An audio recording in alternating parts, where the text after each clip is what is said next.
சினிமாவில் வந்து ஜாதி வந்துருச்சு, மாரஞ்சித், வெற்றிமாறன், மாரி செல்வராஜ் போன்றவர்களால சாதி வந்து அதிகமாக பேசப்படுது, வன்முறைகள் வந்து நடக்குது அப்படிங்கிற மாதிரி சொல்றாங்க. குறிப்பாக வெற்றிமாறனுக்கு வந்து படமே எடுக்கிறது அப்படிங்கிற மாதிரி கருத்துக்கள் வந்து சிலர் பதிவுக்கு வராங்க. இதுக்கு உங்களுடைய பதில்? இந்தியாவிலே தலை சிறந்த இயக்குனர்னா என் தம்பி வெற்றிமாறன் தான். அவனுக்கு படம் எடுக்க தெரியலனா அப்புறம் எவனுக்கு படம் எடுக்கும்? யாருக்கு படம் எடுக்கும்? எனக்கு தெரிந்து நான் ஒரு திரைக்கலைஞனா சொல்றேன், என் தம்பி மாதிரி சிறந்த இயக்குனரே கிடையாது. அவன் ஆக சிறந்த இயக்குனர்.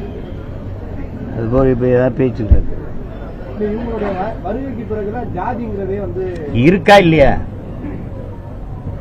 சாதி எதோ நாங்களே கண்டுபிடிச்சு, நாங்கள் அண்ணன் தம்பியெல்லாம் கண்டுபிடிச்சு கொண்டு வந்து இறக்கி விட்ட மாதிரி போயிட்டு இருக்கிறீங்க. இருக்கா இல்லையா? அதான் பேச்சு. இப்ப இருக்கா இல்லையா?